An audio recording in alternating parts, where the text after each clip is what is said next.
والسلام عليك يا سيدي يا رسول الله وعلى آلك وأصحابك يا سيدي يا حبيب الله. اللہ رب العزت کی حمد و ثنا پاک تاجدار انبیاء حبیب کبریا شافی روز جزا احمد مصطفیٰ جناب سید محمد مصطفیٰ صلی اللہ تعالی علیہ وسلم کی بارگاہ میں اسلام کا نذرانہ بشرت و بعد میرے نہایت ہی واجب احترام معزز سامعین کرام، السلام علیکم ورحمۃ اللہ وبرکاتہ۔ آج کا موضوع نماز کے حوالے سے بے شمار مرتبہ احباب سماعت کر چکے، لیکن سیانے لوگ کہتے ہیں کہ بوٹے میں پانی لگتا ہے تو تازہ رہتا ہے، تو جب بوٹے میں پانی نہ لگے تو پھر وہ خشک ہو جاتا ہے، سڑ جاتا ہے، خراب ہو جاتا ہے۔ نماز ایک ایسا دین اسلام میں رکن ہے جن رب تعالیٰ نے قرآن حکیم فرقان حمید کے اندر بھی بے شمار مرتبہ ذکر فرمایا، اور میرے آقا کریم صلی اللہ تعالیٰ علیہ وآلہ وسلم نے بھی بے شمار حدیث مبارکہ کے اندر ذکر فرمایا۔ نماز کی فضیلت بھی میرے آقا نے ارشاد فرمایا، بے نمازی کا انجام بھی میرے آقا نے ارشاد فرمایا۔ لیکن نماز دین اسلام دے ارکان میں جو ایک رکن ہے، وہ سب تو پہلے نماز ہے۔ نماز، روزہ، حج، زکوٰۃ اور توحید، یہ پانچ نے دین اسلام اس بات کو نماز سے پنجاں کا اقرار اور تصدیق دل میں کرنا ضروری ہے۔ کوئی شخص نماز کا انکار کرے کافر ہے، روزے کا انکار کرے کافر ہے، کوئی حج کا انکار کرے کافر ہے، کوئی گرامی حضرات توحید کا انکار کرے وہ کافر ہے۔ ان پانچ چیزیں تھے، پنجویں چیز زکوٰۃ، زکوٰۃ کا انکار کرے وہ بھی کافر ہے۔ یہ پانچ چیزیں بڑی اہم ضروری ہیں، اور میرے آقا کریم صلی اللہ تعالی وسلم نے ارشاد فرمایا کہ جب رب تعالی کسی بندے پہ رحمت کرنا چاہے یا کسی بندے واسطے اللہ تعالی آسانیاں پیدا کرنا چاہے کہ پچھلی عمر رب تعالیٰ اس سجدے کی توفیق عطا فرمایا۔ یعنی جو ساری زندگی انسان کی گناہ میں گزر گئی، لیکن اینڈ تے آ کر جو موت قریب آئے، رب تعالیٰ انہوں نے گرامی حضرات سجدے کی توفیق عطا فرما دیتا ہے۔ بڑے نوجوان، بڑے بزرگ ایسے دیکھے کہ ماشاءاللہ انہوں نے زندگیاں بدل گئیاں، رب تعالیٰ نے انہوں نے چہرے تے سنت رسول سجا دیتی، تو جب میری ماحول ہی بدل دیتا تو پتہ چلا میرے آقا نے سچ فرمایا سی۔ اور نماز رکن ہے کہ بارے اللہ نے فرمایا باقی کی صلاۃ ذکری، اللہ فرماتا ہے نماز قائم کرو میرے ذکر واسطے۔ تو پتہ چلا کہ جب بندہ نماز قائم کرتا ہے وہ اللہ کا ذکر ادا کر رہا ہوتا ہے، تو جب بندہ نمازی ہے اللہ کا ذکر ادا کرتا ہے۔ اور پھر فرمایا ان الصلاۃ کانت علی المؤمنین کتابا موقوتا، اللہ نے فرمایا کہ نماز بے شک مسلمانہ تے مقررہ وقت فرض کی ہوئی ایک نماز ہے، یہ ہر نماز اپنے وقت پہ فرض ہوتی ہے۔ آج جمعہ کا دن ہے تو آٹے میرے تو جمعہ فرض ہو چکے ہیں، جمعہ نہیں ادا کر سکتے پھر ظہر کی نماز فرض ہے، لیکن عصر کی نماز نہ تھوڑے تے فرض ہے نہ میرے تے فرض ہے، کسی تے بھی نہیں ہے۔ وہ دی وجہ اج عصر کا وقت آیا ہی نہیں، جب عصر کا وقت آئے گا تو پھر نماز فرض ہو جائے گی، یعنی عصر مغرب عشاء اج سارے دن کسی سے فرض نہیں ہوئی، کیونکہ نماز شرائط جو ایک شرط یہ بھی ہے کہ وقت کا پایا جانا، تو وقت کا جو اثر ہو ہے ہی نہیں پھر نماز بھی فرض ہے نہیں۔ تو لہذا سارے دن نماز جو جمعہ کا یا جب جمعہ نہیں پڑھ سکتا ہو تو واسطے ظہر کی نماز فرض ہے۔ اللہ نے فرمایا ہے کتاب ہدی للمتقین، فرمایا یہ کتاب قرآن متقین واسطے ہدایت کا راستہ ہے۔ اور ان الصلاۃ تنہی عن الفحشاء والمنکر، اللہ نے فرمایا بے شک نماز بے حیائی اور برے کاموں سے نماز روکتی ہے۔ نبی پاک کی بات ہے کہ شخص ہے یا رسول اللہ ایک بندہ نماز بھی پڑھتا ہے لیکن چوری نہیں چھڑتا، میرے آقا نے فرمایا نماز پڑھتا ہے، عرض کرتے جی نماز پڑھتا ہے، میرے آقا نے فرمایا انشاءاللہ چوری چھڑ دے گا۔ عرض کہتے یا رسول اللہ ایک بندہ نماز بھی پڑھتا ہے پھر بھی گناہ کرتا ہے، فرمایا نماز پڑھتا ہے، عرض کرتے جی پڑھتا ہے، فرمایا انشاءاللہ گناہ بھی چھڑ دے گا، کیونکہ اللہ کا قرآن فرماتا ہے ان الصلاۃ تنہی عن الفحشاء والمنکر، اللہ کا قرآن فرمانا جہاں نماز پڑھتا ہے رب انہوں بے حیائی بڑے کاموں کو دور کر دیتا ہے، لیکن رنگ کرنے واسطے بھی ٹائم لگتا ہے نا، آپ پینٹے میں بڑے کھلتے ہیں، پھر کوئی اور مشالہ لانے ہیں، پھر کوئی اور مشالہ جا کے اینڈ تے چمک آنی، اس لیے کہ انسان جو رب کی بارگاہ میں سجدہ ریز ہوتا ہے، پھر ایسا ہوتا ہے کہ جناب علی نماز کا نور چڑھتا رہتا ہے، پھر وہ انسان گناہوں تو بھی دور ہوتا رہتا ہے۔ حضرت ابو ذر غفاری رضی اللہ تعالیٰ کو آپ فرماتے ہیں کہ سمین ابو سمسید حضور باہر نکلے اور حضور صلی اللہ علیہ وسلم جب باہر نکلے تو حضور نے ایک درخت کے قریب جا کے ٹہنی میں ملایا، جب ٹہنی میں ملایا تو انہیں پتے گرن لگے۔ میرے آقا نے فرمایا ابو ذر دیکھ رہے ہیں، عرض کی جی یا رسول اللہ دیکھ رہے ہیں؟ ہاں۔ میرے آقا کریم نے ارشاد فرمایا جب بندہ نماز پڑھتا ہے رب اسی طرح کو سارے گناہ معاف فرما دیتا ہے، سارے گناہ معاف فرما دیتا ہے۔ گرامی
سنت یہ پڑھ لگے تو فرمایا کہ میں اتنا ثواب ادا کرنا کہا کہ یہ 400 سال تو بھی بڑھ جائے گا۔ یہ سوال سے میرے آقا کریم نے فرمایا جس بندے نے فجر کی 2 سنتاں چڑھیاں تو گرامی قدر حضرات فرمایا دنیا کے اندر جو کچھ ہے نا کی قیمت لگائی جائے وہ دنیا کی قیمت نہیں بن سکتی۔ جس بندے نے 2 سنتاں فجر کی ادا کر لیاں ان ساری دنیا میں گر جائے لیکن ان نفع نہیں پہنچا سکتے جب یہ 2 رکعت نفل نے عطا فرمایا۔ اور باقی نمازوں کے اندر اجازت ہے پڑھو نفل پڑھو سنتا پڑھو جو مرضی، لیکن یہ فجر کی نماز ایسی اذان تو لے کے فرض تک کسی کوئی اور نفل نہیں پڑھ سکتے، کوئی اور گرامی کے حضرات نفل نہیں پڑھ سکتے۔ یہ رب کا قانون ہے، وہ مرضی ہے۔ تو گرامی کے حضرات اس سجدہ ایک ایسی عبادت ہے کہ جن رب تعالیٰ دیکھ کے بندے اتنا راضی ہوتا ہے کہ رب اس بندے کے گناہ معاف فرما دیتا ہے۔ میرے آقا کریم نے ارشاد فرمایا جب بندہ نماز پڑھنے واسطے کھڑا ہوتا ہے نا وہ سارے گناہ اٹھا کے کندھے طرف دیتے جاتے ہیں۔ جس طرح وزن ساڑھے سر تے ہوگی تو سر سیدھا رہے تو وزن سلامت رہتا ہے، لیکن سر جھک جائے تو پھر وزن بھی گر جاتا ہے۔ میرے آقا نے فرمایا جو نمازی نماز پڑھنے واسطے آتا ہے وہ جڑا پیر کو چہرے سے گندا ہو جاتا ہے نا وہ سارے گناہ ہوندے اپنے کندھے تے رکھ دتے جاندے نے تے جسی طرح اس سجدے وچ یا رکوع وچ سارا جھکاتا ہے اللہ وہ سارے گناہ معاف فرما دیتا ہے سبحان اللہ وہ سارے گناہ رب تعالی معاف فرما دیتا ہے تو گرامی حضرات یہ نماز یہ سجدہ ایک ایسی عبادت ہے اللہ تعالی نے جو حضرت آدم کو بنایا بڑا مشہور واقعہ فرشتوں نے فرمایا سجدہ کرو سارے سجدہ کیتا ایک نے کیتا شیطان ابلیس اللہ نے فرمایا میری بارگاہ دفع ہو جا فلاں اللہ فرمایا تیرے تے لعنت ہے فرشتیاں دی بھی انساناں دی بھی ہر چیز دی لعنت تیرے اوپر ہے ایک سجدہ آدم علیہ السلام کو شیطان نے نہیں کیتا اس سجدے کی طاقت دسا لگا اور سجدہ نہ کرنا یہ تک نقصان ہے شیطان نے سجدہ نہیں کیتا رب تعالیٰ نے اپنی ہزاراں کروڑا سالہ کی عبادت انہیں ضائع کر دیتی اللہ بے نیاز ہے اللہ بے نیاز ہے کوئی عبادت کرے تو رب میں کوئی فرق نہیں کوئی نہ کرے رب میں پھر بھی کوئی فرق نہیں کوئی مر جائے کوئی زندہ ہو جائے کوئی جنت جائے کوئی دوزخ جائے کوئی بھوکا رہے کوئی ننگا رہے رب میں کوئی فرق نہیں اللہ الصمد اللہ بے نیاز ہے اللہ دنیا بنائی اللہ پھر بھی کوئی فرق نہیں کل من علیہا فان انہیں فنا کر دینا رب میں پھر بھی کوئی فرق نہیں لیتا کیوں وہ بے نیاز ہے اللہ تعالیٰ نے شیطان کو کہا کہ تو سجدہ نہیں کیتا آدم کو وجہ یہ نہ کرنے کی وجہ کی سی اللہ تعالیٰ نے حضرت آدم کو مٹی چ پیدا فرمایا اور شیطان کو آگ وچ پیدا کیتا تو مٹی نو جتنا بھی اوپر پھینکا جائے تو نیچے دی طرف آندی اور آگ ہمیشہ اوپر دی طرف جاندی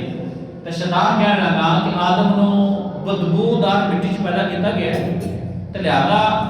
یہ پستی والا جا رہے ہیں میں نے آگ وچ پیدا کیتا جا رہے وہ بلندی واسطے جا رہے تو لہذا میں آدم کو سجدہ نہیں کرنا اللہ نے فرمایا وقانا من الکافرین تو کافر ہو گیا میری بارگاہ سے نکل جا ہن گرامی حضرات جو شیطان کو پتہ چلا کہ رب نے میرا سارا حساب کتاب کر کے میرا لعنت کر دی یہ وہ کیونکہ حسد سی نا دنیا وچ جو سب تو پہلا گناہ ہویا ہے وہ حسد ہویا ہے اجے دنیا بڑی ہی نہیں اجے تو جناب عرش میں جنت کے معاملات چل رہے ہیں اجے کچھ بنے ہی نہیں دنیا کا کچھ انسان آیا ہی نہیں صرف آسمانہ کے نظام چل رہا سب تو پہلا گناہ حسد ہویا آدم علیہ السلام کو اللہ تعالیٰ نے نامہ علم عطا فرمایا شیطان کو تکلیف ہو گئی کروڑا سال خدمت میں کی تھی عبادتاں میں کی تھی چاہے دیسی نام مینوں مل جاندے آدم کو کیوں مل گئے یہ رب دی ذات ہے جنوں چاہے عطا فرما دے یہ وچ نہ میرا کمال ہے نہ تہاڈا کمال ہے یہ رب دی حکمت دا تقاضا ہے جیڑا اونوں پسند لگدا ہے اللہ تعالیٰ اونوں ممبر تے بٹھا دیتا ہے تو جڑا اونوں پسند نہیں لگدا ممبر کو اتار بھی دیتا ہے کہ حسد کسے نام نہیں کرنا چاہیے حسد اسلام کے اندر منع ہے ہاں یہ ہے اللہ نے کس کو نوازا ہے رب دی بارگاہ چرچ کرو یا اللہ یہ دے صدقے مینوں بھی عطا فرما دے رب بھی راضی ہوتا ہے کہ میرا بندہ تو حسد نہیں کر رہا اس شیطان نے حسد کیتا تو رب نے فرمایا میری بارگاہ سے نکل جا ان آدم علیہ السلام نے دیکھا کہنے لگا میرا مسئلہ تو یہ نال سی تے میں تو نکل چلیا آدم میرے بھی جنت وچ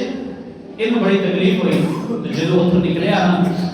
تے رب دی بارگاہ چ نکلیا تے رب دی بارگاہ چ کہنے لگا میں بھی قیامت تک تیرے بندے کو گمراہ کرتا رہوں گا قیامت تک میں بھی تیرے بندے کو گمراہ کرتا رہوں گا تے کیوں اینو بڑی تکلیف ہوئی کہ میں نے جنت سے نکال دیتا گیا کسی منصب کے انسان ہوئے نا تو ہٹا دیتا جائے وہ پھر وہ بارے بڑے غلط اثرات بیان کرتا ہے یہ کرسی صرف رب دی ہے اس علاوہ کسی دی نہیں آج میرے کو کل تواڈے کول ہے گرامی قدر جو شیطان نکلے اللہ دی بارگاہ چ کردا ہے یا اللہ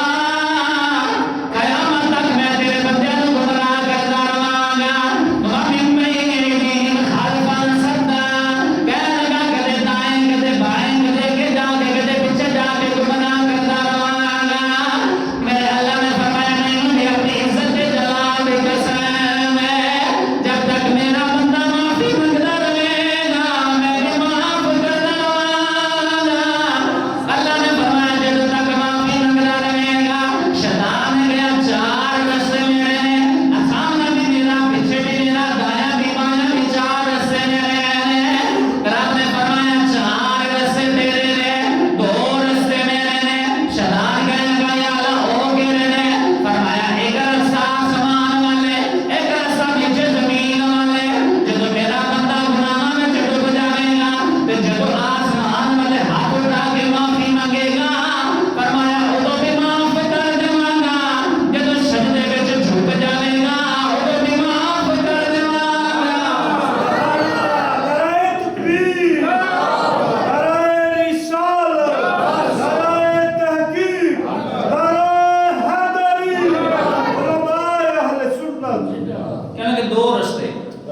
ایک آسمان دا.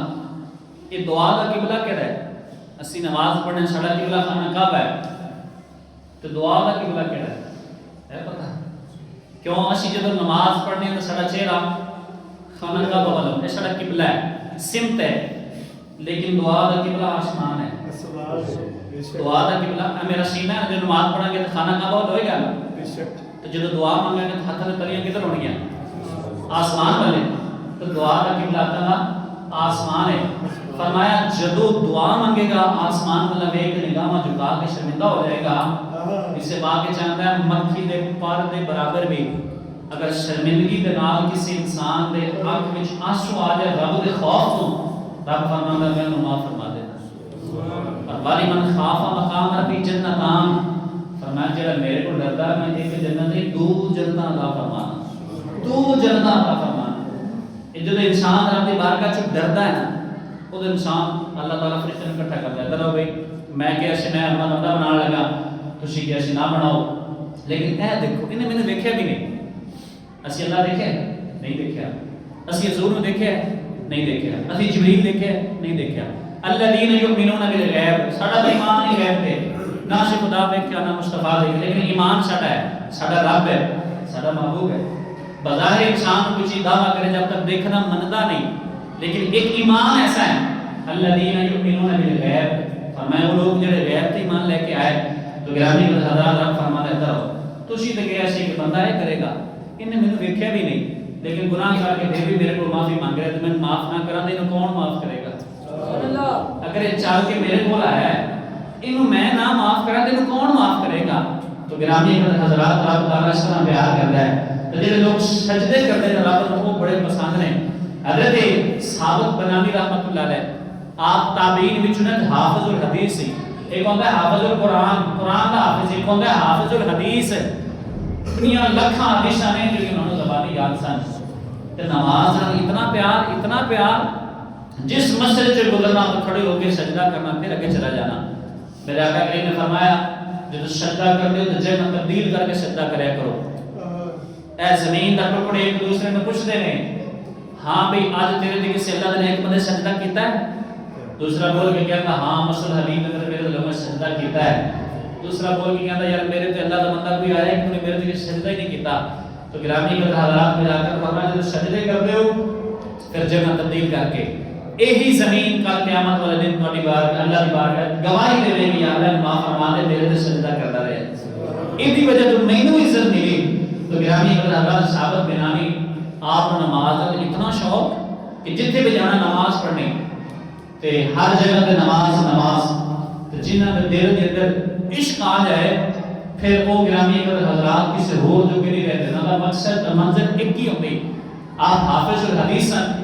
اور حدیث محدث جو حدیث سے بات کو بیان کریں اور حضور انہوں نے ویسے بڑا پیار ہے. میرا آقا نے دعا دی تھی فرمایا اللہ اس شخص کے چہرے کو ہمیشہ تر و تازہ رکھے جیڑا میرا فرمان سن کے پھر لوگوں تک سلامت رکھے، جب لوگوں تک میرا پیغام پہنچائے. حافظ الحدیث نماز پڑھتے آپ ہمیشہ مسجد میں نماز پڑھتے جانا. آپ گرامی کے حضرات جب آپ کا وصال ہوا نا ایک عجیب منظر لوگوں نے دیکھا. گرامی کے حضرات ثابت بنانی حضرت کے وصال میں آئے اور نفل کرنا جو ایک اللہ دے بندے اور کہتے ہیں جو سفر کر کے نکلنے لگے اچانک ایک عید نیچے گر گئی ہے. جب میں ایک اٹھانا سے نکلا میں لیکن اچانک ثابت بنانی کھڑے ہو کے نماز پڑھ رہے ہیں. میں لوگوں نے دسیا نماز پڑھ رہے ہیں. ثابت بنانی فرماتے ہیں نانا راز نہیں کھولی نے. آپ فرماتے ہیں میں بڑا حیران